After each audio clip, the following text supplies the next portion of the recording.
Hello बच्चों आज मैं आप लोगों की हिंदी की टीचर उषा किरण आप लोगों के सामने हिंदी 2 के लेसन 2 को लेकर उपस्थित हुई हूँ।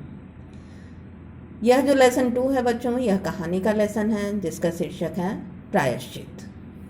ऐसे तो यह कहानी काफ़ी लंबी है, इसलिए इसे एक एक लाइन पढ़कर समझाना संभव नहीं होगा क्योंकि बहुत बड़ा है ये लेसन। तो इसलिए मैं इस कहानी का जो मूल भाव है वो संक्षेप में आप लोगों को बताने जा रही हूँ। तो संक्षेप में इसकी कहानी मैंने लिखा है और आप लोगों के सामने प्रस्तुत कर रही हूँ। तो आप लोग ध्यान दीजिए कि इसमें किस चीज़ का वर्णन है।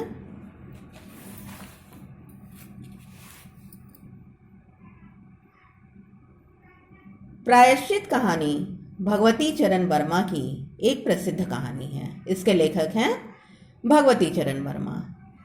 लेखक ने इस कहानी के माध्यम से आधुनिक समाज में धर्म के नाम पर धन की लोलुपता कहते हैं लालच को, धन की लोलुपता को प्रस्तुत किया है। यह कहानी एक मध्यम वर्गीय हिंदू ग्रामीण धर्मभीरू परिवार से संबंधित है। धर्मभीरू परिवार समझते हैं बच्चों? धर्मभीरू का मतलब हो यानी धर्म से डरने वाले, यानी इसमें एक ऐसे हिंदू परिवार का वर्णन है जो कि धर्म के नाम पर अगर कुछ भी कहा जाए तो वह धर्म के नाम पर करने को तैयार हो जाते हैं, क्योंकि वो उनका ऐसा मानना है कि अगर धर्म के विरुद्ध हम जाएंगे तो हमें इसका बहुत ज़्यादा खामियाजा भुगतना पड़ेगा। तो कहानी का प्रारंभ नई बहू के आगमन से होता है। रामू की बहू पहली बार अपने ससुराल आई थी। वह मात्र 14 वर्ष की थी। ससुराल आते ही उसके ऊपर घर की सारी जिम्मेदारी आ गई, किंतु बचपना होने के कारण वह अपनी जिम्मेदारी उतनी अच्छी तरह से नहीं निभा पाती थी, क्योंकि उसकी उम्र बहुत छोटी थी, वह अभी बच्ची थी। उसकी ससुराल में एक कबरी बिल्ली थी। रामू की बहू उस बिल्ली से बहुत परेशान रहती थी। वह मौका मिलते ही दूध, मलाई एवं दूध से बने व्यंजन खा जाती थी, जिस कारण उसके ससुराल वालों को रूखा सूखा खाकर ही रहना पड़ता था एवं रामू की बहू को सभी की बातें सुननी पड़ती थी। बिल्ली के आए दिन के इस कार्य से नई बहू परेशान हो जाती है और अंततः वह बिल्ली को मार देने का निर्णय करती है तथा उस पर पाटा चला देती है। उसे मारने के लिए पाटा चला देती है। उसके पाटा चलाने पर बिल्ली ऐसा नाटक करती है मानो वह मर गई हो।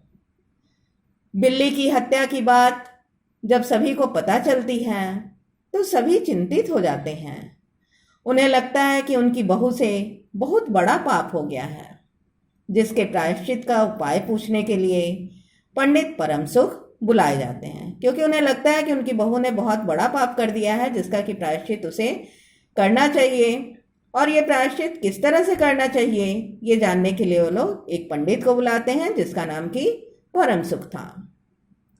वे बिल्ली की हत्या का जो प्रायश्चित बताते हैं, वे कहते हैं कि 11 तोले की सोने की बिल्ली, 21 दिन का पूजा पाठ का सामान, दोनों समय का 5 ब्राह्मणों का भोजन, ये सब वर्तमान समय में लाखों का खर्च है। एक बिल्ली की मृत्यु के कारण वे इतना लंबा चौड़ा खर्चा बता देते हैं।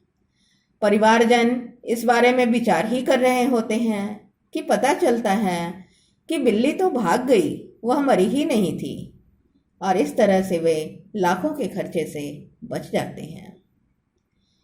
इस प्रकार हम देखते हैं कि इस कहानी के माध्यम से लेखक ने हमारे समाज में आज भी धर्म के नाम पर जो लोगों में डर है, अंधविश्वास है, और इसका फायदा हमारे पुरोहित या पंडित किस प्रकार उठाते हैं, इसका बड़ा ही सुंदर चित्रण भगवती चरण वर्मा ने इस कहानी में किया है। और हमें यह शिक्षा देनी चाहिए कि हमें इन अंधविश्वासों से दूर रहना चाहिए। इस तरह बच्चों, हम देखते हैं कि यह जो प्रायश्चित कहानी है, यह एक बहुत ही अच्छी कहानी है जिसमें लेखक ने हमें हमारे समाज में किस तरह से हमारे अंदर आज भी अंधविश्वास व्याप्त है, धर्म के नाम पर, पाप पुण्य के नाम पर हम कुछ भी करने को तैयार हो जाते हैं, चाहे वह कितना ही खर्चीला क्यों ना हो, हमारे हैसियत का ना हो, किंतु धर्म के नाम पर लोग बड़ी बड़ी चीज़ें भी करने को तैयार हो जाते हैं। और इसका फ़ायदा हमारे समाज के जो पुरोहित वर्ग हैं, जो पंडित हैं, वो इसका भरपूर फ़ायदा उठाते हैं। तो इस तरह से उन्होंने हमें यह शिक्षा दी है कि हमें अपने समाज में व्याप्त इन अंधविश्वासों से दूर रहना चाहिए, तभी हम अपने समाज का भला कर सकते हैं। तो इस तरह से मैंने संक्षेप में ये सारांश आप लोगों को बताया।